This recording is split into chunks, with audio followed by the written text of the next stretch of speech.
Hemos estado en las últimas semanas hablando acerca de cómo vivir vidas cristianas poderosas, victoriosas, bendecidas. Y como hemos venido diciendo, esto no es una especie de suerte, de lotería, ¿no? Que a unos les toca y a otros pobrecitos que no hay manera. Sino que hay unos principios generales que hay que conocer, verdades que hay que conocer y aplicar a nuestro diario vivir. Y esto, ya te digo, no es cuestión de suerte, no es cuestión de decir, bueno, será que porque una persona lleva ya mucho tiempo en el Señor, parece como que ya la victoria es algo que forma parte de su estilo de vida. No tiene nada que ver con el tiempo. De hecho, hay creyentes que llevan muchos años en los caminos del Señor y puede ser que se dé el caso de que todavía no sean victoriosos o vencedores en todas las áreas de su vida. Y después te puedes encontrar con personas que llevan mucho menos tiempo en los caminos del Señor, que puede ser que tengan claro y que las áreas de su vida que en otros creyentes que llevan más tiempo, que ya deberían tal vez de dar ejemplo, pues ya las tienen ellos dominadas, ¿no? Entonces ya te digo, no es cuestión de suerte, no es cuestión de tiempo, es cuestión de conocer la verdad. La verdad, tenemos el texto aquí arriba, os hará libres, pero no solamente conocer la verdad, sino aplicarla. Porque hay gente que sabe mucho, pero luego no practican lo que saben.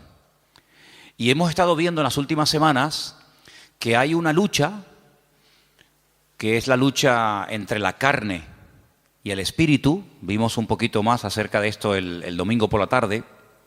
Y si alguien se ha preguntado, bueno, ¿y esta lucha hasta cuándo va a durar?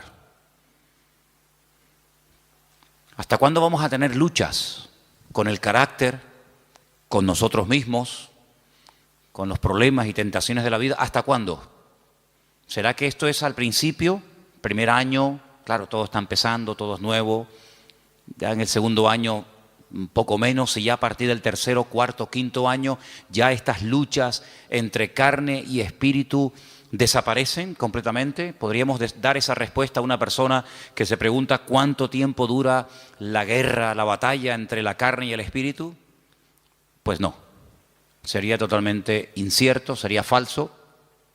Esto no es cuestión de decir, bueno, los primeros años van a ser años duros, difíciles, porque es el tiempo en el que estamos aprendiendo y poniendo la base, el fundamento de nuestra vida, pero luego ya después, olvídate, luego ya a disfrutar, a vivir la vida y ya no hay luchas, ni batallas, ni problemas. No es cierto. Si alguien te ha enseñado o si has escuchado a alguien que predica así, pues no es verdad, porque la batalla, la lucha entre la carne y el espíritu durará toda la vida. ¿Amén? Yo sé que algunos dicen, uy, me cuesta decir amén, pero es así de claro, te va a durar toda la vida. Y en esta tarde vamos a leer unos versículos de Gálatas capítulo 5 que se parecen mucho, mucho a los versículos que leímos el domingo por la tarde, que era el capítulo 8 de Romanos. Ahora pues ninguna condenación hay para los que están en Cristo Jesús, los que no andan conforme a la carne, sino conforme al Espíritu. Y vimos cómo el capítulo 8 de Romanos, que es un capítulo extraordinario, donde las palabras claves son carne y espíritu, espíritu y carne, aparecen muchas veces con diferentes connotaciones, con diferentes aplicaciones. Ahora cuando comencemos a leer en Gálatas capítulo 5, verso del 16 en adelante, te va a dar la impresión, te va a dar la sensación de que seguimos leyendo la carta de Pablo a los romanos, pero no tiene nada que ver con la carta de Pablo a los romanos. Esta es otra, esta es la carta a los Gálatas. Y voy a comenzar a leer a partir del versículo 16. Digo pues, andad en el Espíritu. Ya esto ya lo había dicho también a los romanos. No satisfagáis los deseos de la carne, porque el deseo de la carne es contra el Espíritu, y el del Espíritu es contra la carne. Y estos se oponen entre sí, para que no hagáis lo que quisierais. Pero si sois guiados por el Espíritu, no estáis bajo la ley. Manifiestas son las obras de la carne. Y ahora usted, si quiere, las puede ir contando para que usted se dé cuenta cuántas manifestaciones diferentes hay de la carne. Lectura que, por cierto, se leyó también el domingo a la tarde, solamente la volvemos a repetir. Las obras de la carne son manifiestas y son adulterio, fornicación, inmundicia, lascivia, idolatría, hechicerías, enemistades, pleitos, celos, iras, contiendas, disensiones, herejías, envidias, homicidios, borracheras, orgías, y no ha terminado la lista, sino que simplemente la acorta y dice, y cosas semejantes a estas, y que hay más, acerca de las cuales os amonesto, como ya os lo he dicho antes, que los que practican tales cosas no heredarán el reino de Dios. Y ahora cambia completamente el tono. Ahora se va al tema del Espíritu y dice, mas el fruto del Espíritu es amor, gozo, paz, paciencia, benignidad, bondad, fe, mansedumbre, templanza. Contra tales cosas no hay ley. Los que son de Cristo han crucificado la carne con sus pasiones y deseos. Si vivimos por el Espíritu, andemos también por el Espíritu. No nos hagamos vanagloriosos e irritándonos unos a otros, envidiándonos unos a otros. Si Pablo nos presenta un panorama muy real. Pablo en ningún momento presenta las iglesias que él pastoreó y fundó en su época como iglesias, como comunidades perfectas, donde no había celos, envidias, no había en definitiva pecado. Claro, si así fuera, nosotros nos sentaría muy mal y nos sentiríamos como los peores cristianos del mundo si leyéramos que los Gálatas, los Corintios, los Filipenses, los Tesalonicenses eran hermanos donde nunca ocurría nada malo, nada negativo, no había envidias, ni peleas, ni celos, ni discrepancias entre los hermanos. Pues nosotros al leer eso, si fuera así, diríamos, Señor, pero qué malos somos. Somos unos pésimos cristianos, porque mira cómo vivían nuestros hermanos del siglo I, sin criticarse, sin tener envidia entre ellos, sin haber competiciones, celos, divisiones, ¿verdad? Sin embargo, el panorama es todo lo contrario. Es todo lo contrario. Mire, si fuéramos a la primera iglesia, a la iglesia primitiva, la iglesia madre, la iglesia de Jerusalén, una iglesia, pues imagínate tú, estaban allí todos los apóstoles, todos los discípulos del Señor, atendiendo, pastoreando la iglesia. De los 12, eran 11, porque uno, todos sabemos que se quitó la vida, Judas, pero el resto estaban allí. Ahí estaba Juan, estaba Tomás, estaba Pedro, estaba Santiago. Así que los mejores maestros, los mejores pastores, testigos presenciales de los milagros y de las enseñanzas del Señor. Algo increíble, una iglesia próspera. Dice la Biblia que no había necesitados entre ellos, no había necesitados. No había gente de clase alta, de clase baja, gente con un poder adquisitivo tremendo, gente que los pobrecitos no tenían ni para comer. Dice que entre ellos no había necesitados. ¿Y cómo solucionaban este problema? Porque en las iglesias hoy en día se ven muchas diferencias. Gente que está muy bien, gente que no está tan bien, gente que le sobra de todo, gente que le falta de todo. Pues ¿cómo es posible que en aquellos tiempos el Señor diga, y está escrito, y esto ha sido inspirado por el Espíritu, lo cual no es ninguna exageración ni mentira, que en la iglesia no había ningún necesitado? Bueno, pues muy fácil, muy fácil. Dice la Biblia que los que tenían mucho vendían, se desprendían de su patrimonio y lo repartían a los que no tenían. Sí, pero bueno, es que eso es lo que dice la Biblia, que los que tenían propiedades, no todos tenían propiedades, evidentemente, pero los que tenían propiedades, los que tenían un patrimonio muy grande, lo vendían y no se lo quedaban para ellos, sino que dice que lo repartían, lo ponían a los pies de los apóstoles y ellos sabían a qué familias y a qué hermanos y cómo y cuándo repartir, de tal manera que dice que no había. De puertas para afuera, en el mundo, en la calle, habría, imagínate tú, mendigos, necesitados, pero dice que en la iglesia no había necesitados entre ellos, sino que todos tenían todas las cosas en común.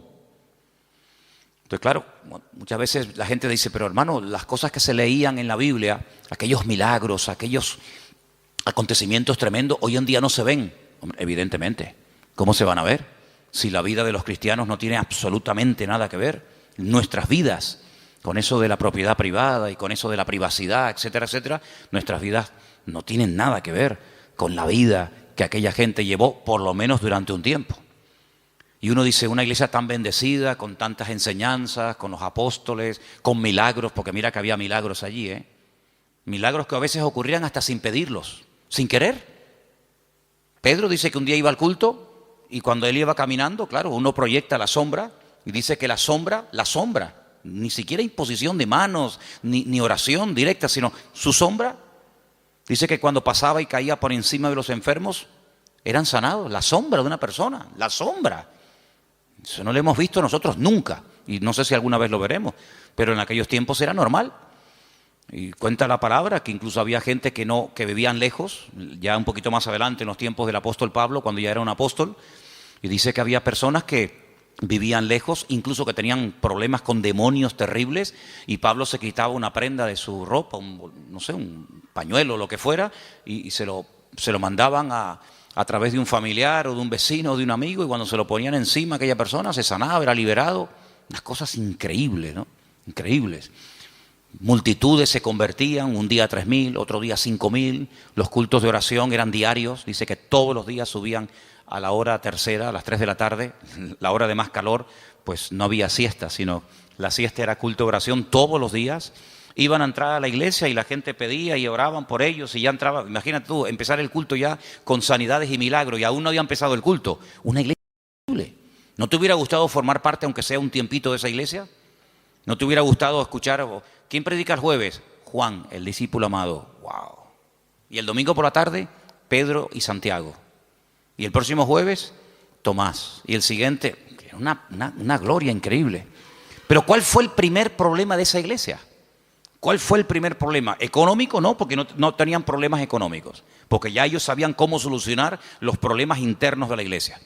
Ellos sabían perfectamente, oye, no llega para tal.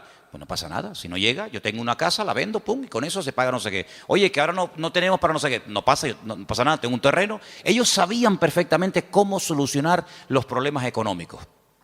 Entonces, ¿cuál fue el problema de la iglesia? Si no fue económico, si no fue falta de crecimiento, si no fue mala doctrina, mala enseñanza o herejías, ¿cuál fue? Murmuración. ¿Cómo? ¿Pero cómo se pueden murmurar? ¿Cómo se pueden criticar unos a otros los hermanos en semejante iglesia? ¿Y por qué murmuraron? Porque cuando llegaba la hora de la comida, que por cierto, comían todos juntos porque era una especie de gran comunidad, pues no sé, dice que las viudas que eran de origen judío, parece, no sé si es algo que realmente era así, pues eran criticadas por otras viudas que dicen, mira, a ella le has puesto 2 chuletas, a mí me has puesto una sola.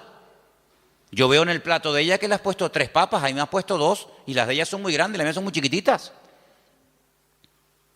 ¿Cómo puede ser que una iglesia tan bendecida y tan próspera y tan impactante y tan de todo, el primer problema que registre la Biblia fuera murmuración? Pues ese fue el primer problema de la congregación. Y de ahí nace la idea de nombrar diáconos, ayudantes, colaboradores, que cuando llegue la hora de la comida, pues ellos sean los que distribuyan y se evite este problema en la congregación, porque no vamos a permitir que por la comida y por la murmuración se frene el avance y se estropee el buen ambiente espiritual que hasta hoy hemos tenido. Y entonces dijeron, vamos a nombrar 7 hermanos de confianza, 7 hermanos que los vamos a poner como diáconos, que se van a encargar a partir de hoy de solucionar este tema. Porque nosotros no nos vamos a poner ahora a servir las mesas. Lo nuestro es otra cosa. Lo nuestro es la palabra, la oración, tener comunión con el Señor, atender espiritualmente al pueblo. Pero ahora si nos vamos a poner a dar de comida a miles y a miles de personas, se nos va el día en esto y al final no cumplimos con lo que teníamos que cumplir.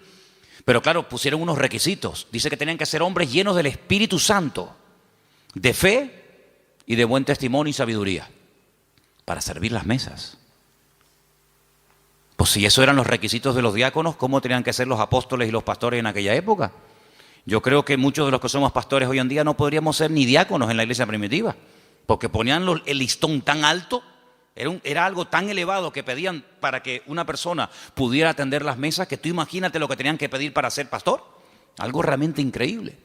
Así que vemos que el problema de la carne y del espíritu Ya surgió en el seno de la primera iglesia, en la iglesia primitiva. Imagínate 2000 años después. Imagínate 2000 años después. Si viendo y viviendo en aquel tiempo y en aquel ambiente y aquella atmósfera de gloria, de bendición, de un mover de Dios espectacular, donde todo lo que ocurría era genuino. Las cifras que se dan no son aumentadas, no se estiran las cifras. Bueno, eran 200 los que se convirtieron, pero tú pones ahí 5000. No. Todo era genuino, los milagros eran genuinos, las sanidades eran genuinas. Todo lo que ocurría era genuino, no eran cifras evangelásticas. Eran cifras genuinas, milagros realmente del Señor. Si eso ya ocurría en aquella época, imagínate hoy en día cuando nuestro nivel de santidad, nuestro nivel de espiritualidad no tiene absolutamente nada que ver con el de nuestros hermanos de los primeros siglos de la era cristiana. Entonces vemos que el problema dentro de la iglesia fue la carnalidad. Ahora, oraba y le pedía al Señor, Señor, tiene que haber algún cuadro, tiene que haber algún pasaje en la Biblia para que este tema que estamos tratando últimamente de la carne y del espíritu, de vivir en victoria o vivir en derrota, nos resulte lo suficientemente gráfico como para captar lo que más o menos quiere decir la Biblia cuando habla de la lucha continua entre la carne y el espíritu. Y hay un pasaje extraordinario. Hay un pasaje increíble y lo vamos a leer esta tarde y vais a ver cómo al entender ese pasaje vais a poder entender mucho más lo que me refiero cuando hablo de la carne y del espíritu. Vamos al primer libro de la Biblia, al primero, que se llama Génesis, capítulo 25. En Génesis capítulo 25 vamos a leer una historia muy conocida, pero de la cual vamos a extraer muchísimas lecciones para poder entender mejor la lucha entre la carne y el espíritu. Génesis capítulo 25, voy a leer a partir del versículo 19. ¿Lo tienen, hermanos? Muy bien. Dice así la palabra del Señor, presta atención, hermano. Estos son los descendientes de Isaac, hijo de Abraham. Abraham engendró a Isaac. Y era Isaac de 40 años cuando tomó por mujer a Rebeca, hija de Betuel, arameo de Padán Aram, hermana de Labán, arameo. ¿Cuántos datos en un solo versículo? La edad, el nombre del padre, el nombre del hermano, un montón de datos, todos muy importantes. Quédese con esta cifra, 40 años tenía cuando Isaac se casa. Y entonces dice en el versículo 21, y oró Isaac al Señor por su mujer, que era estéril, y lo aceptó el Señor y concibió Rebeca, su mujer. Y los hijos luchaban dentro de ella y dijo, si es así, ¿para qué vivo yo? Y se fue a consultar al Señor. Y el Señor le respondió y le dijo, 2 naciones hay en tu seno y 2 pueblos serán divididos desde tus entrañas. El uno será más fuerte que el otro y el mayor servirá al menor. Esa es la palabra que el Señor le da a esta mujer atormentada. Esta mujer que lo está pasando realmente mal, porque tiene una batalla, tiene una guerra dentro de su vientre. Entonces ella dice, Señor, si estar embarazada es esto, yo no quiero vivir, yo no quiero seguir adelante con este embarazo, quítame la vida. Y entonces ella se va y se refugia en el Señor y le dice, Señor, explícame qué es lo que aquí está pasando. Seguramente ella habrá hablado con otras mujeres, incluso a lo mejor, vete tú a saber, con alguna mujer que también estaba embarazada como ella en aquel tiempo. Y seguramente alguna le habrá dicho, oye, pues yo no sé, yo no te entiendo porque a mí no me está pasando nada de lo que tú estás diciendo. Entonces ella cuando se va a consultar con el Señor no es porque está un poquito mareada y tiene vómitos por la mañana temprano cuando se levanta y pierde el equilibrio y está cansada. No, ella está harta. Ella lo está pasando francamente mal. Pero va a consultar, va a buscar palabra de Dios. no va a quejarse, no va puerta por puerta, sino que ella va al único que le puede decir qué es lo que está pasando. Ella va al Señor y desahoga su alma delante del Señor, y el Señor le habla y le da una palabra tremenda. Mira, no llevas uno, llevas dos. Y son dos pueblos. Y están peleándose desde tu vientre. Y siempre será así. Y el mayor servirá al menor. Y entonces ya ella más o menos entiende qué es lo que está pasando. Seguimos. Versículo 24. Cuando se cumplieron los días para dar a luz, he aquí había gemelos en su vientre. Ya se lo había dicho el Señor, que había dos, no uno. Luego, aquí vemos que la primera parte de la palabra, no llevas uno, sino llevas dos, se está cumpliendo.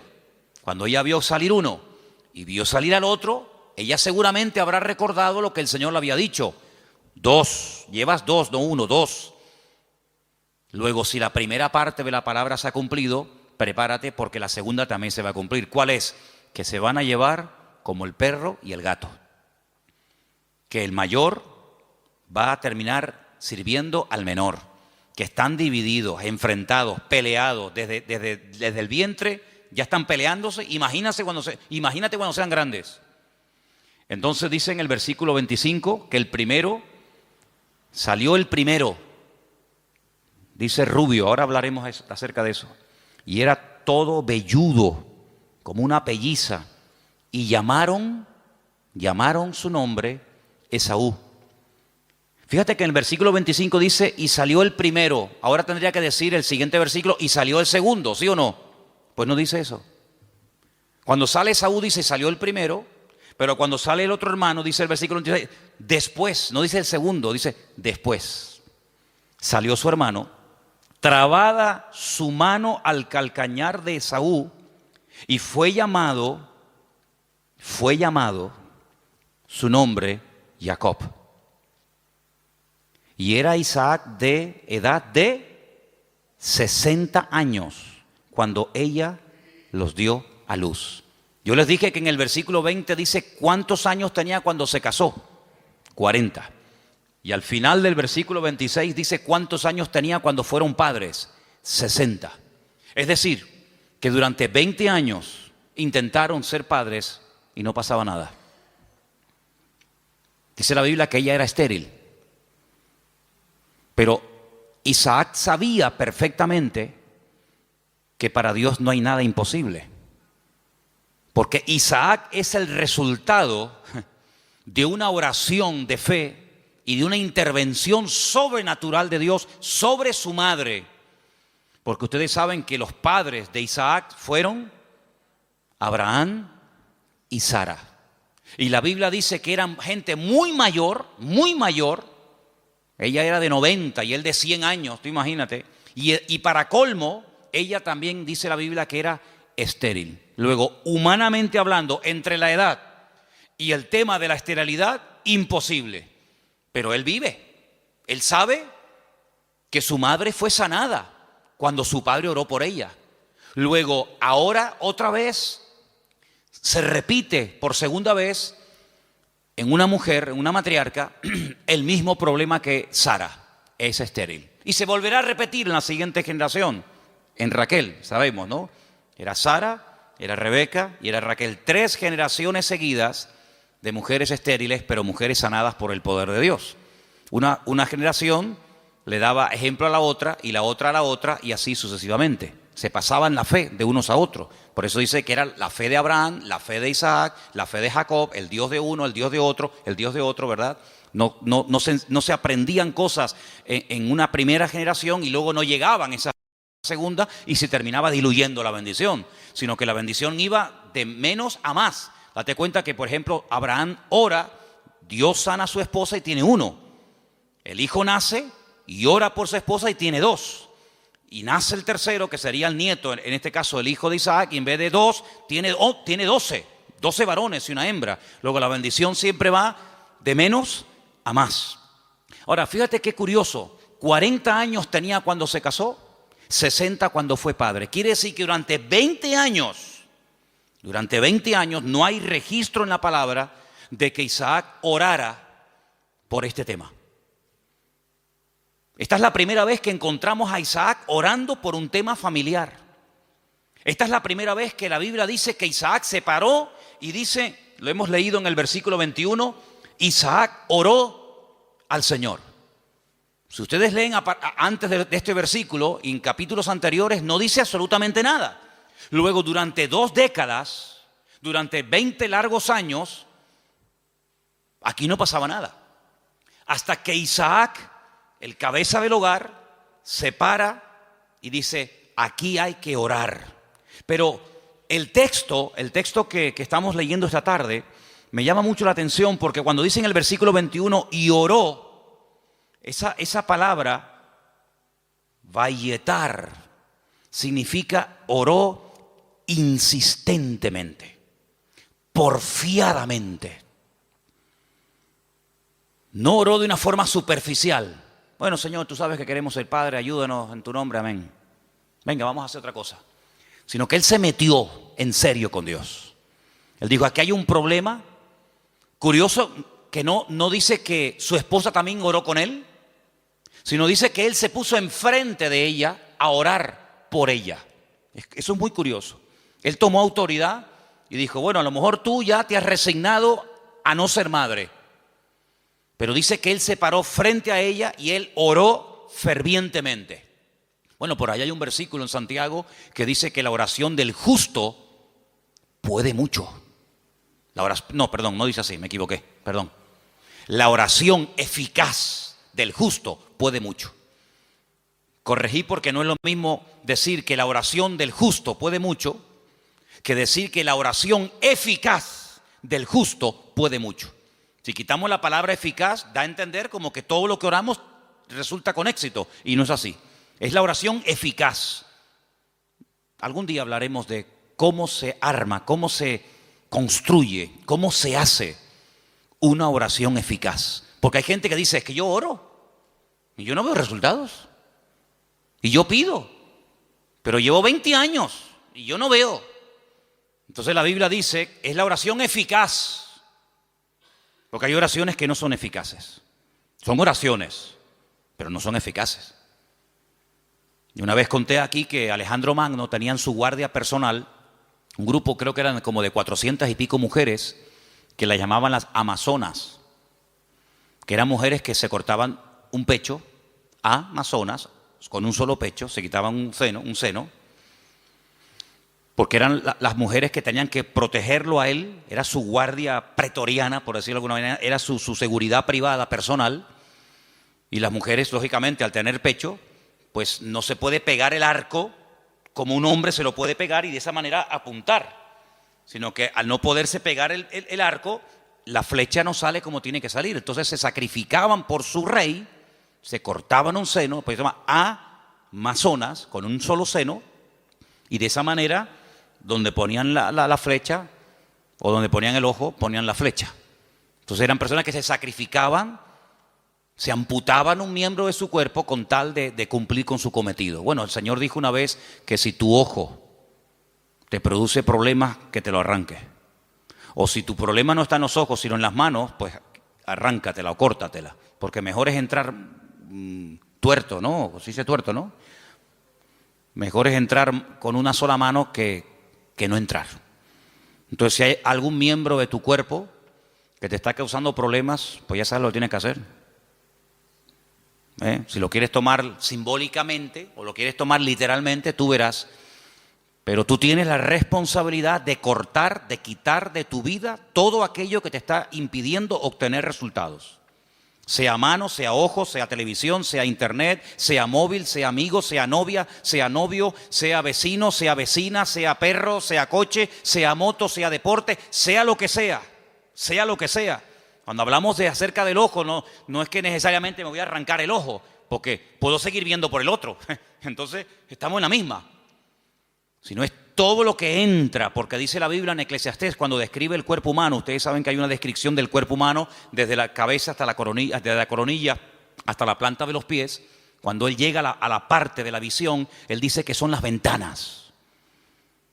Las ventanas. Y el Señor dijo, si tu ojo es bueno, Si lo que tú ves, si lo que entra por las ventanas es bueno, todo tu cuerpo estará lleno de luz. Pero si tú abres la ventana, que son los ojos son las ventanas del alma. Con el alma tú la alimentas con lo que ves. La carne se alimenta con lo que ves. De hecho, lo que ves es lo que después la carne desea. Entonces, de ahí viene el refrán, ojos que no ven, corazón que no siente, ¿verdad?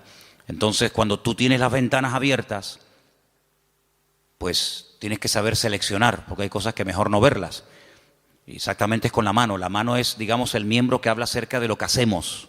Los ojos lo que miramos, lo que deseamos, lo que anhelamos, donde ponemos la visión, que después nos lleva a la acción, de la visión a la acción. Pero la mano representa la acción en sí misma. Hacemos con las manos. Cristo sanaba a los enfermos con las manos, tocaba a los enfermos, multiplicaba los panes y los peces. Las manos son, digamos, el medio, hablando de una forma simbólica, de lo que hacemos, de lo que ejecutamos. Entonces, si lo que estás haciendo o lo que estás viendo, lo que está entrando en definitiva en tu mente y lo que posteriormente sale te está causando problemas, tienes que tomar medidas preventivas primero. Si ya no funcionan las medidas preventivas, entonces otro tipo de medidas, pero lo que no puede ser es que la carne esté superando la vida en el espíritu, porque dice la Biblia que los que viven en la carne no pueden agradar a Dios. Y los que son guiados según la carne van a la muerte, a la destrucción. Por lo tanto, hay esa lucha que vemos desde el vientre de la madre de esta mujer, de Rebeca, con estos dos hijos. Ahora, después dice, en el mismo versículo 21, cuando yo he dicho vayetar, significa orar porfiadamente, insistentemente. En el mismo versículo, cuando dice, y aceptó el Señor, ¿lo veis? Es la misma palabra, pero se pronuncia de una forma diferente, vayater. Vayater, vayatar, vayater. Se escribe igual, pero las vocales se ponen diferentes. ¿Y saben lo que significa eso? Aquí se ha traducido por aceptó el Señor. Aceptó el Señor. Significa que convenció a Dios. Dicho de otra forma, Dios se dejó convencer por la oración de Isaac. Es increíble. Dios se dejó convencer. A ver, ¿qué quieres? Presenta argumentos. Preséntame argumentos. ¿Por qué quieres ser padre? No tenemos la oración de Isaac. Solamente tenemos el hecho de que oró Isaac al Señor y el Señor dijo, está bien. Pero la oración que hizo Isaac al Señor, qué pena, no la tenemos. ¿Te hubiera gustado que estuviera ahí? Algún día cuando lleguemos a la gloria decir, oye Isaac, ¿puedo hablar contigo un segundito? ¿Me podrías decir más o menos lo que le pediste a Dios cuando querías ser padre? Sí, mira, le dije esto y esto y esto. Tienen que aprender hebreo, si no, no pueden hablar con él. No, son bromas. Pero tuvo que orar de una forma que dice que convenció a Dios. Dios dijo, me has convencido.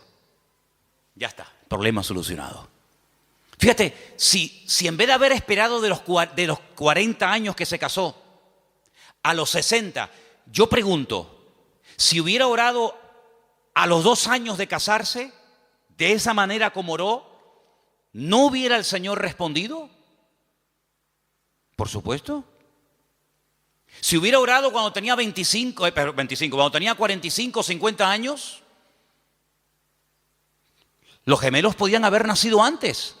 Pero no hay registro en la Biblia de que Isaac orara a esa edad, con esa intensidad y con ese fervor. Pero sí hay registro en la Biblia, a los 60 años, cuando él ora, el Señor se deja convencer. Los argumentos que presentó Isaac, pienso yo que un argumento podía haber sido este. Señor, tú le dijiste a mi padre que en ti serían benditas todas las naciones de la tierra y que tú le darías un heredero y que yo sería el hijo de la promesa. Pero Señor, cuando yo me muera, mi padre vio en mí el cumplimiento de la palabra. Yo soy el hijo de la promesa. Por eso me pusieron Isaac, que significa ríanse, gócense, alégrense. Estaba todo cerrado, estaba todo opuesto. La esterilidad de la madre, la vejez del padre, imposible. Pero ríanse, Isaac. Yo soy el hijo de la promesa, pero ¿y cuando yo me muera?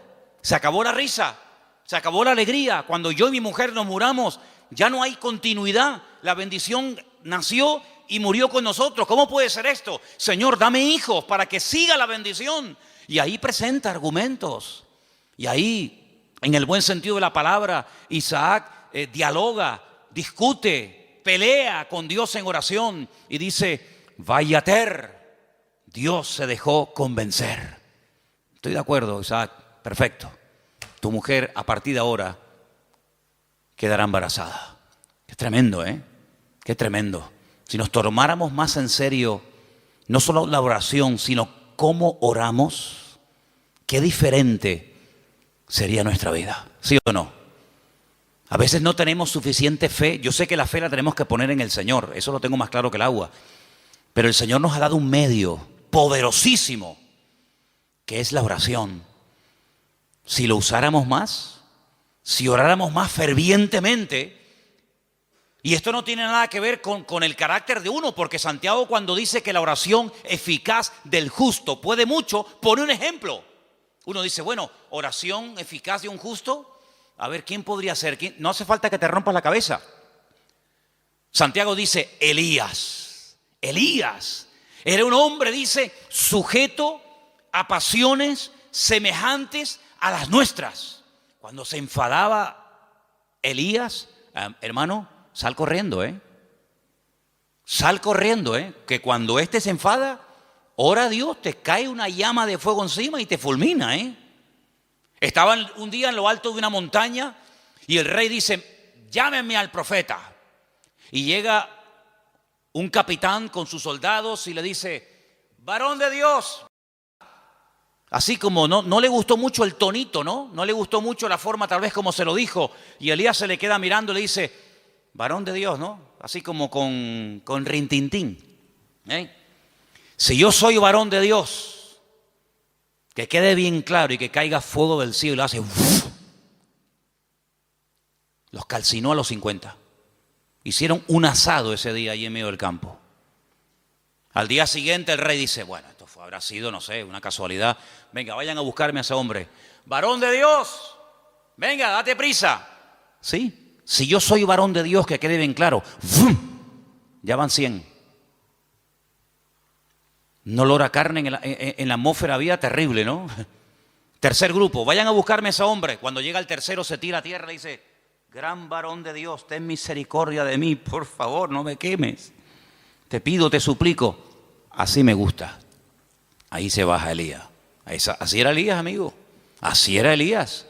Alguien dijo en cierta ocasión que si el Señor no se lleva en un carro de fuego a Elías, le prende fuego a todo el país. Porque para él todos estaban mal. Claro, para él todos estaban mal. En un día, mató a 100 soldados. Días más tarde, a 450 profetas de Baal les cortó el cuello en el monte Carmelo. ¿Pero este quién es? Y después hablan los americanos de Rambo. Esto es increíble, es tremendo este hombre. El Señor se lo tuvo que llevar con él. Pero mira, era un hombre que se desanimaba, ¿sí o no? Señor, quítame la vida, estoy harto, me siento solo, este no es mi sitio, no sé qué, orando tontería. Una mujer le dice, mañana como no ponga tu cabeza en un plato, como tú pusiste en un plato la cabeza de mis profetas, y sale corriendo por miedo a una mujer. Claro, si Elías era tremendo, ¿cómo tenía que ser esta mujer? Porque para salir corriendo desde allí hasta donde fue corriendo. Pero dice que era un hombre sujeto a pasiones semejantes a las nuestras. Se enfadaba, se desanimaba, se deprimía, oraba tonterías. Pero cuando oraba, amigo, cuando ese hombre entraba en guerra y en comunión con Dios, no había infierno que lo pudiera detener. ¿Te das cuenta? Entonces aquí encontramos un ejemplo de cómo este hombre ora. La mujer no dice que orara. Bueno, pero que tienes que orar eres tú, que para eso eres el hombre, para eso eres la cabeza. Y tú tienes que traer la bendición a tu casa. Y la bendición viene cuando tú buscas de Dios, cuando tú oras sinceramente. Mira, el peor defecto que puede tener un hombre no es que no predique. Hermana, si su marido nunca va a ser un predicador, no se enfade con él. No todos han sido llamados a predicar. Ese no es el mayor problema de un hombre. El mayor problema de un hombre es que no sabe cantar. No, hermano, hay hermanos que el Señor los bendiga. Por ahí no van los tiros. Es que a mí me gustaría tener un hombre que cante, sí, pero mire, le tocó, no hay más, hermana. El problema de un hombre no es que no canta o no predica. ¿Tú sabes cuál es la peor desgracia que puede tener un hombre? Que no sepa orar. Ese es el problema más grande que puede tener una mujer, es que su marido no ora, que no sepa orar. Porque este hombre, cuando oró fervientemente y oró porfiadamente, insistentemente, automáticamente en la casa, todo cambió, todo cambió. Ahora, la oración trajo problemas, porque por la oración de Isaac, dice la Biblia, que su mujer lo estaba pasando mal. Pero ella, ¿qué fue lo que hizo? Lo que le enseñó su marido: vete a hablar con el Señor, déjate de quejarte, vete a la cámara secreta, y allí en la cámara secreta abre tu alma delante del Señor. Y el Señor le dio una palabra tremenda. A muy pocas gentes el Señor le da palabras específicas para sus hijos, y a ella se los dio. Vamos a leerlo otra vez. 2 naciones hay en tu seno, 2 naciones, 2 pueblos serán divididos desde sus entrañas. Es imposible la convivencia. Un pueblo será más fuerte que el otro pueblo, y el mayor servirá al menor. Tremendo. Este hombre cambió la situación de su casa porque oró por ella. Ahora, lo que me llama la atención, lo decíamos hoy en casa, que cuando su papá, cuidado con esto, cuidado, porque hay cosas que se transmiten a través de lo físico, de lo genético, pero también hay cosas que se transmiten de generación en generación por la vía espiritual. Si me sacan una célula de mi cuerpo, cualquiera que sea, y extraen un ADN de mi pelo o de donde sea, en un 99,9% ese ADN dirá que yo soy hijo de fulano de tal. Es inevitable, totalmente inevitable. Las famosas pruebas de paternidad. No, es que ese hijo no es mío. Sí, hazte una prueba de paternidad y ahí, amigo, ahí sale. O eres o no eres. Bueno, tal vez no. O eres o no eres. Lo genético, queramos o no, se transmite de generación en generación. ¿Y lo espiritual? Porque dice la Biblia que somos espíritu, alma y cuerpo. Luego transmitimos la genética, y como lo natural es un reflejo de lo espiritual, lo he dicho ya 1.000.000 de veces, pues si transmitimos lo genético, si transmitimos lo físico, lo espiritual, no te quepa la menor duda. Por ahí podríamos un día hablar largo y tendido sobre este tema. Dice la palabra de Dios que tal la madre, tal la hija. ¿Sí o no? Eso dice la Biblia. Tal la madre, tal la hija. No dice tal el padre, tal el hijo. Eso no lo dice. Pero la Biblia se dice tal la madre, tal la hija. Así que mamá, ten cuidado que le estás transmitiendo a tus hijos. Porque la madre transmite mucho más a los hijos de lo que te puedas imaginar. Mucho más a veces que un padre. ¿Qué te parece? La responsabilidad es tremenda. Así que si hay aspectos negativos espiritualmente hablando de tu madre o de tus antepasados, métete en la habitación con el Señor y que Dios corte todo eso lo antes posible. Para que no seas tú una víctima de cosas del pasado. Aunque un día hablaremos más detenidamente sobre todo esto. Pero lo que quiero decir con todo esto es que él no tomó una sierva. Él podía haber dicho, bueno, ¿qué hizo mi padre cuando oró y no venía yo, no nacía yo? ¿Qué hizo mi padre? Tomó una sierva. Era la costumbre de la época. La costumbre, no lo bíblico, no lo correcto. Por dejarse llevar por la costumbre, resulta que hasta el día de hoy estamos pagando las consecuencias de aquello. Porque no fue una palabra dada por el Señor como ahora el Señor le está diciendo a Rebeca lo que le está pasando, sino que fue una costumbre. Cuando la señora de la casa no podía tener hijos, o bien porque fuera estéril, o bien porque fuera demasiado mayor, la costumbre era una criada, la criada de la señora, la criada de confianza de la casa, pues podían tener relaciones sexuales, el amo con ella, y ese hijo que naciera se consideraba hijo legítimo del matrimonio. De hecho, había prácticas que a la hora de parir se ponía una debajo y otra arriba, y las dos hacían como que estaban pariendo, y no, era toda una historia, ¿no? Isaac podía haber dicho, bueno, pues yo voy a hacer lo mismo. Él no hizo eso. Porque él aprendió que imitar lo que otros hacen para obtener resultados no es lo correcto. No hay que imitar lo que hacen otros y mucho menos tomar costumbres y aplicarlas como si fueran principios bíblicos. Tú no tienes que imitar a nadie. Es que mi padre lo hizo, pero eso no significa que tú lo vas a hacer. Mira, hay un momento en la vida de Isaac en el que él tiene la tentación de hacer lo mismo que hizo su padre. No con la criada, ya eso lo dejamos bien claro, porque Isaac prefirió esperar en Dios 20 años que precipitarse y adelantarse como hizo su padre con Agar, y fue un desastre. Que al final saben que tuvo que expulsarla, al hijo, etcétera, etcétera. Pero hay un momento en el que él quiere bajar a Egipto, porque su papá bajó a Egipto. Y entonces el Señor lo para y le dice, no, tú no bajas a Egipto. Entonces no tengas la tendencia de imitar, de copiar, de hacer lo que otros hacen, porque en ese caso le resultó favorable o tuvo algún éxito o tuvo alguna bendición. Dios no es un Dios de métodos, es un Dios de principios. ¿Cuántos dicen amén? Usted no tiene que imitar, no es que, es como por ejemplo, usted sabe que cuando hay una persona enferma, siempre hay alguien que se te acerca a decirte lo que tienes que tomar. Cuando hace poco tenía la garganta mal, me afectó un poco la garganta, si yo me hubiera tomado todo lo que me dijeron, me hubieran envenenado. Me hubieran envenenado. No, tienes que tomarte tomillo con un poco de orégano y con una cuchara y una yema de huevo. Al rato venía otro. No, lo que tú tienes que hacer es tomarte gárgaras de limón con miel por la mañana. Venía otra. No, lo tienes que hacer de una infusión de jengibre. Si yo llego a mezclar todo eso, estaría muerto. Porque todos tenemos siempre la tendencia de decir a los demás lo que tienen que hacer. Y aquí vemos algo muy importante. Isaac dijo, mi padre hizo mal.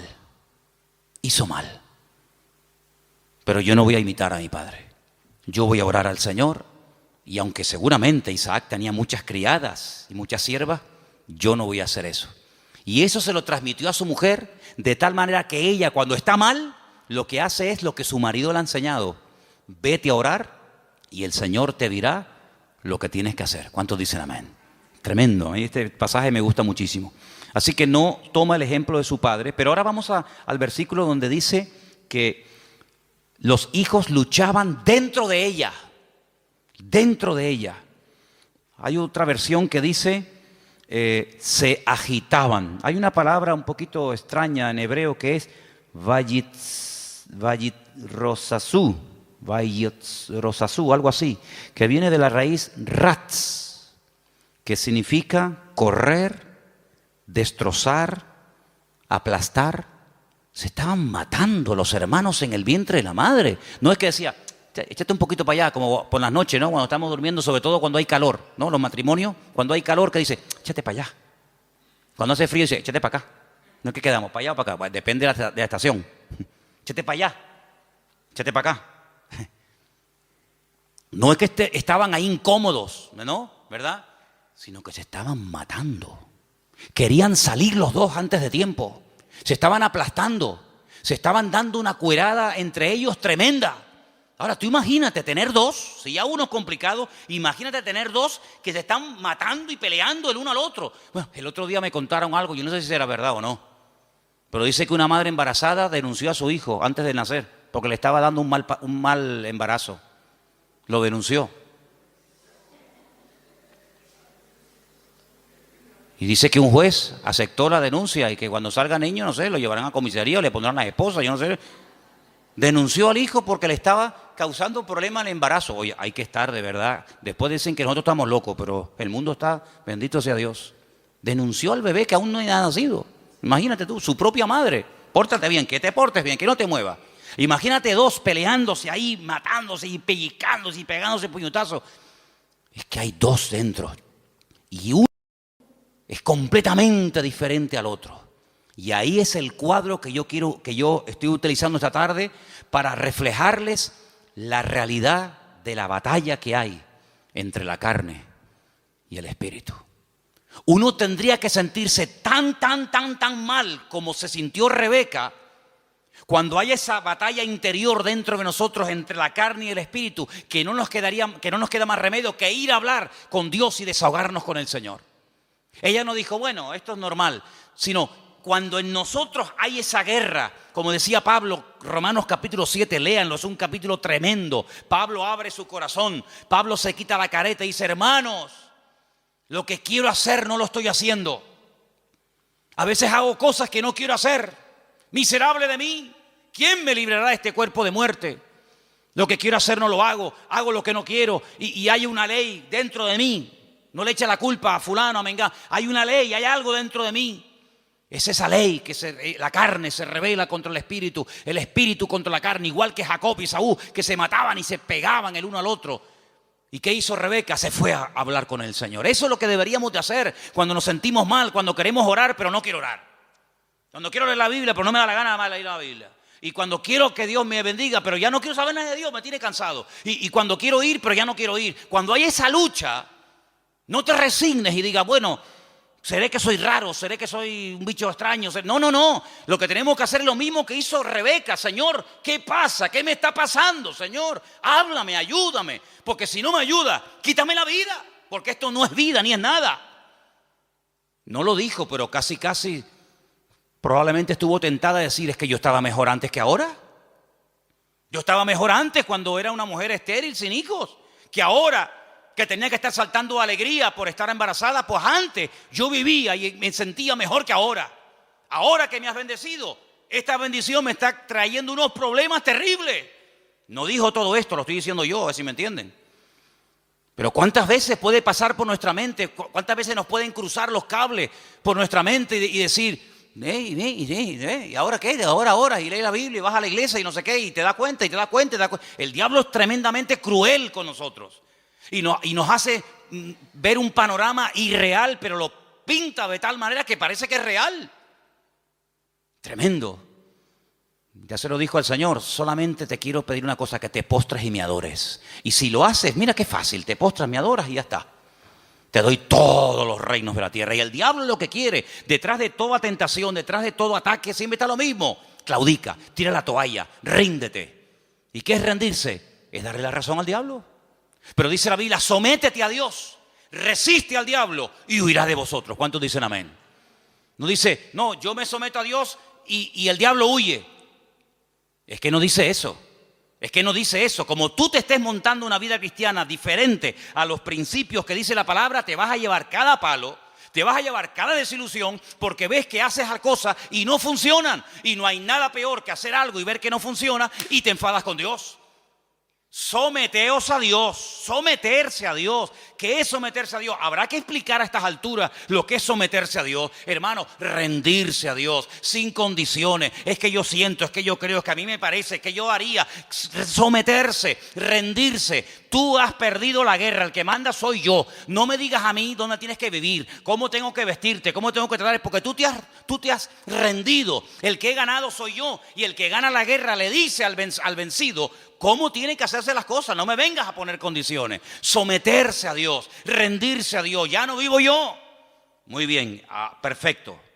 Ahora que te has sometido, ahora que te has rendido, ahora puedes resistir. ¿A quién? Al diablo.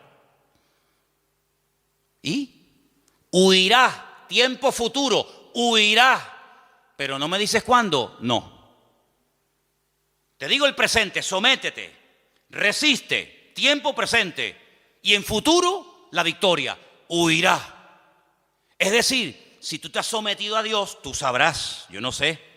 Si tú te estás sometiendo a Dios diariamente, porque no es que me sometí el domingo pasado y durante toda la semana hago lo que me da la gana. No, me someto el lunes, me someto el martes, me someto el miércoles, me someto cada día, cada instante de mi vida.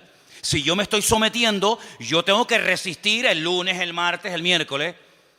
Y si no se ha solucionado el problema, si no ha huido el enemigo, si no se ve un rayo de luz en el horizonte, ¿qué hago? Pues quiere decir que tienes que seguir sometiéndote a Dios y resistiendo. Sometiéndote y resistiendo. ¿Hasta cuándo? Hasta que huya. Ese es el objetivo, hacer huir al enemigo, ¿sí o no? Cuando tú te montas en un avión, imagínate que te vas de aquí a Madrid y por el camino dice, señorita, una preguntita por favor. ¿Estas turbulencias es normal? Sí, sí, es normal. ¿No me podría dejar usted a mí por el camino, por favor? ¿Cómo? ¿Cuánto tarda esto? 2 horas y media. ¿2 horas y media? No, yo no. No, dígale al chofer que en la próxima parada me bajo. Menos mal que no hay timbre en los aviones. Si hubiera timbre, ¿cuántas veces le darían la paliza al pobre piloto? Para, aquí me quedo. No, tú tienes que llegar hasta el final, porque tú saliste de un sitio para llegar a otro. Y en la vida cristiana no hay paradas intermedias. Saliste y no volváis atrás, dice la Biblia. El Señor le dijo al pueblo de Israel, no hagan otra vez nunca este camino de vuelta. Yo los he sacado de allí para llevarlos a la tierra de prometida, la tierra que fluye leche y miel. No se les ocurra nunca más, ni a ustedes, ni a vuestros descendientes, hacer el camino de vuelta a Egipto, porque no hay marcha atrás. Y en la vida cristiana dice que el que pone la mano en el arado no puede mirar atrás, porque si pongo la mirada atrás, el surco no sale derecho, sale todo torcido, y eso es un desastre, es un desastre. Por lo tanto, vemos en este pasaje que se oró, se obtuvo resultados, pero lo que queremos hablar con todo esto es de la diferencia de Esaú y de Jacob, para después darnos cuenta de lo que es la carne y de lo que es el espíritu. Serían divididos, separados, enfrentados desde el vientre de su madre. Es decir, convivencia cero, imposible. Cuando hace años, ¿se acuerdan los que estaban? Algunos todavía no saben esto, pero cuando estábamos en el puerto de la Cruz y en una de las casas que hay allí, ¿se acuerdan ustedes que vinieron aquellos santeros? Eran cubanos, total, ¿qué más da? Pero eran cubanos. Hubieran sido japoneses, pues digo, santeros japoneses, aunque nunca me imagino un santero japonés, pero bueno. Vinieron aquellos santeros japoneses y lo primero que me dijeron el primer día, dice, venimos a por ti, por tu casa, por tu iglesia, por tu ministerio, vamos a destruirte. Ya. Yo miré así para que no hubiera ningún hermano y me escuchara. Porque algunos cuando a lo mejor vieron a Cristo volcar las mesas y se sacó el cinturón, dijeron, ¡ah! El Señor se enfadó. Sí, se enfadó, porque hay momentos para enfadarse. Entonces el Señor volcó las mesas y lo volcó correctamente. No se equivocó. ¿Ustedes creen que se equivocó el Señor? Lo hizo todo perfecto. Pues yo le dije a aquello, digo, ay amigo, ustedes no saben dónde han caído. Y una serie de cosas más. Entramos en guerra. Claro, entramos en guerra. Mataron palomas. Me iba por las mañanas allí, tenían todo el patio lleno de huevos, de plumas, de sangre, un pavo degollado, velas negras, cocos, no sé qué. Y yo digo, tú sigue haciendo lo que quieras. Sí, haz lo que quieras. Como si quieres matar una piara de cochinos aquí en el patio, me da exactamente igual.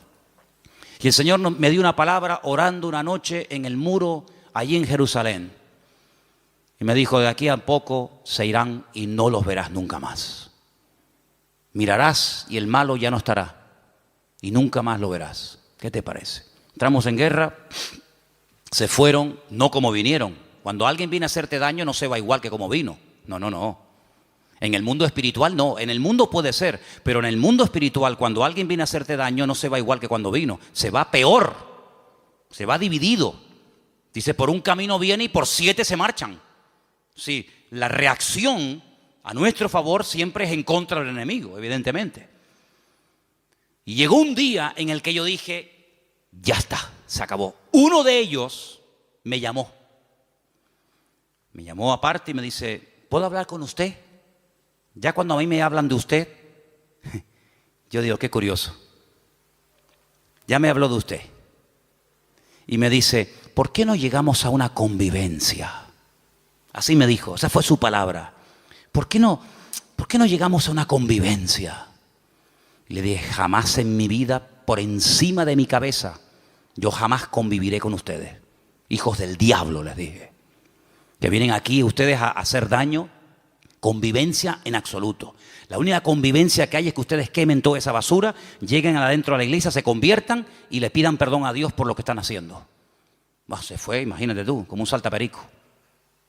¿Qué te parece, amigo? Convivencia, principio del fin. ¿Ya quieren convivir? Pues ya saben que no pueden, vamos a convivir. No habrá nunca convivencia entre Esaú y Jacob, jamás. Es más, la debilidad y la derrota de uno fortalece y le da la victoria al otro. No pueden estar los dos como cabeza. Cuando uno está como cabeza, el otro tiene que estar como cola. Y cuando el otro está como cola, el otro está como cabeza. Es algo antagónico, no pueden estar los dos en la cúspide de la pirámide. O uno está arriba o el otro está abajo. De hecho, cuando uno está arriba es porque se ha fortalecido con la debilidad del otro. Y cuando el otro está abajo es porque su fortaleza la ha perdido y la ha tomado el otro que le ha vencido. Eso es así en el mundo espiritual. No puede haber convivencia entre la luz y las tinieblas. Donde hay luz, no hay tinieblas. Y donde hay tinieblas es porque hay ausencia de luz. Pablo utiliza todo esto y dice, hermanos, qué común unión puede haber entre Satanás y Cristo. Qué común unión puede haber entre la luz y las tinieblas, entre un inconverso y un creyente. Ninguna. Por eso dice, no se unan. El mundo quiere unirse, claro. Para el enemigo eres atractivo, para el enemigo eres un trofeo de guerra. Pero le dice el Señor al creyente, no al inconverso. Al creyente dice, no te unas. Él querrá unirse contigo. Hay gente del mundo que se enamoran de chicas cristianas. Hay chicos de la calle que se enamoran de chicas y los del mundo claro, porque tienen un atractivo, tienen una gracia de Dios. Pero tú enamorarte de uno del mundo, ¿estás loco o qué? Es convertirte en tinieblas siendo luz, amigo. Es increíble. No hay ningún tipo de convivencia y por eso lo que el Señor le está diciendo a esta mujer, a Rebeca, es que no habrá convivencia ni dentro ni fuera, ni cuando son chicos ni cuando son grandes. Y cuando los dos nacieron, dice la Biblia que uno era de una manera y otro era de otra. Es decir, lo natural reflejaba lo distinto que eran el uno del otro. Y eso es lo que tenemos que tener en cuenta para darnos cuenta de que vivir en la carne es totalmente opuesto a vivir en el espíritu. Y no he terminado, mira todos los apuntes que tengo aquí apuntes para una semana, pero quiero terminar diciendo algo, escúcheme bien. Si alguien se pregunta, ¿y puedo vivir un poquito en la carne y un poco en el espíritu? Por ejemplo, sábado hay culto de jóvenes, ¿no? ¿Sí o no? Bueno, pues el sábado canto, oro, alabo a Dios. El domingo también, porque hay culto, entonces tengo que portar bien. No puedo comportarme mal, ni decir palabrotas, ni... Sábado y domingo está bien, total.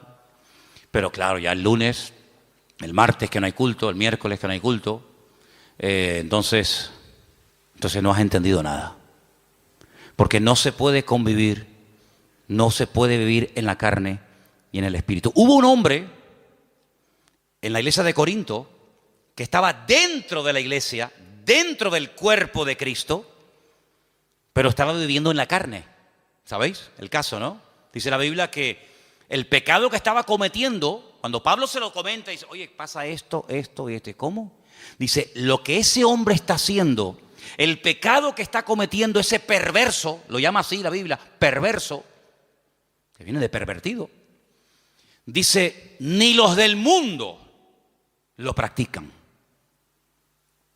Ni los del mundo están viviendo en tanto desorden como ese que se llama hermano, pero se ha metido dentro de la congregación y no tiene nada que ver con una vida de un cristiano. Pablo dice, yo ya lo tengo claro. Bíblicamente dice, yo ya he juzgado ese caso. Yo ya lo he juzgado.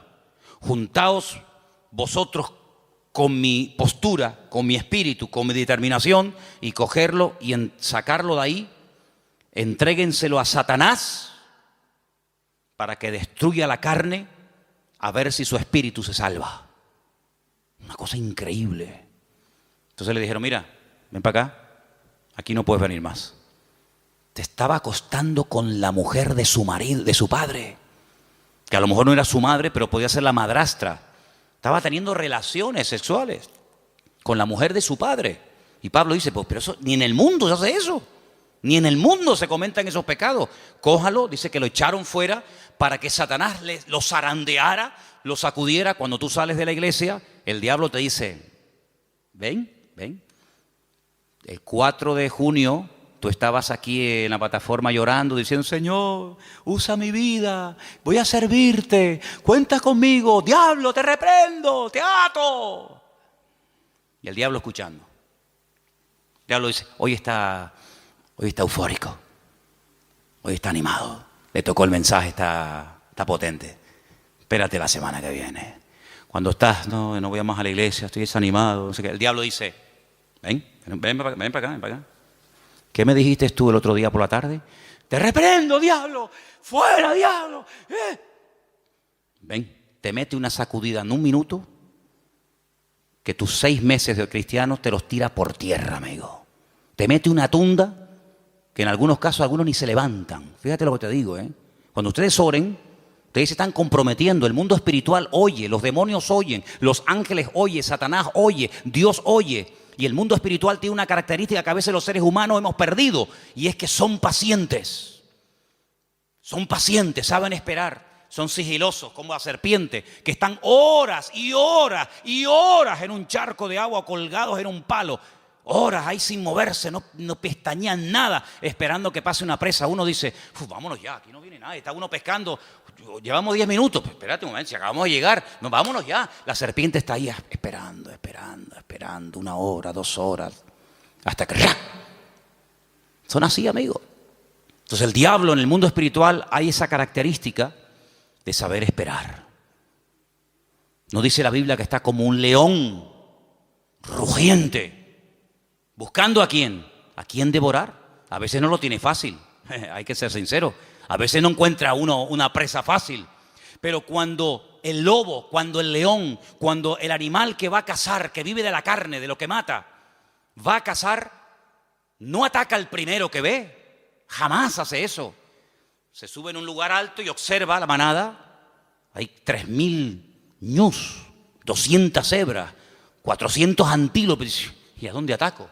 ¿A dónde voy? Espera. Empiezan a observar. Uy, aquel camina raro. Empiezan a mirar. Va cojo, es mayor.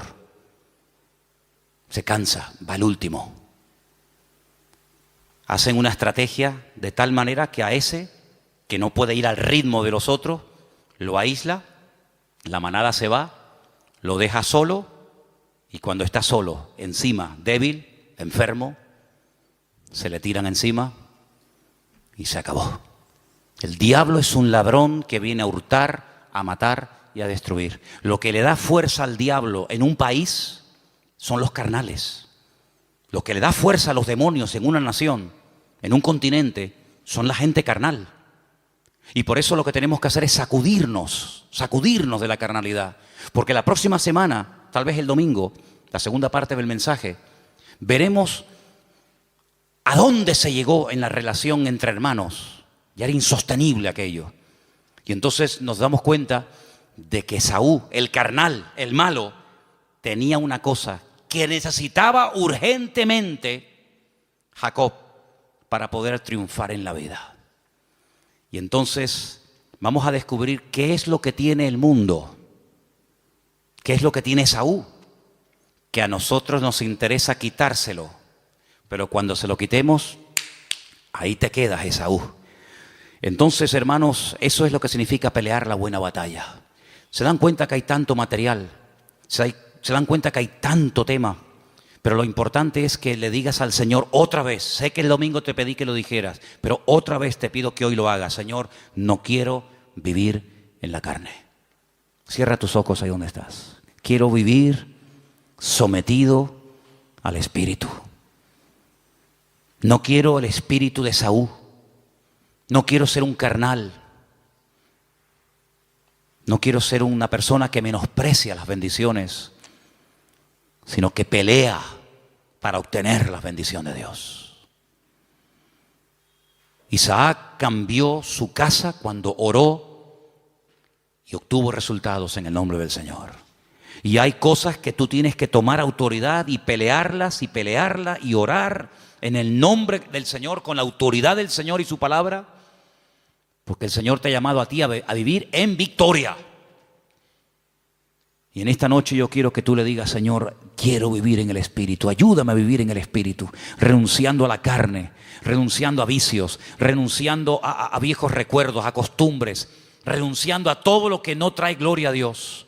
Y en esta tarde me someto al señorío de Cristo. En esta tarde me someto a la palabra, al trato de Dios en mi vida. En esta tarde, Señor, me someto al Señor para que pueda resistir al enemigo y obtener victoria. Gracias, Padre, porque tú eres poderoso en mí. Gracias, Padre, porque mayor es el que está conmigo que el que viene contra mí. No hay nada ni nadie que pueda destruir a un hijo de Dios. Hagan lo que hagan y digan lo que digan. De hecho, lo han hecho y es una pérdida de tiempo. Es al contrario, cada vez la bendición viene al que está siendo atacado, al que está siendo perseguido, porque la unción trae persecución. Y cuando hacemos la voluntad de Dios, el Señor siempre bendice. El resultado, el botón de muestra, es lo que Dios está haciendo en las vidas.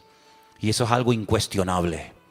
Bendito sea el nombre del Señor. Recibe toda la gloria y enséñanos estos principios para que no vivamos ni un minuto más en la carne, sino en tu Santo Espíritu y en tu palabra. En el nombre de Jesús. Amén.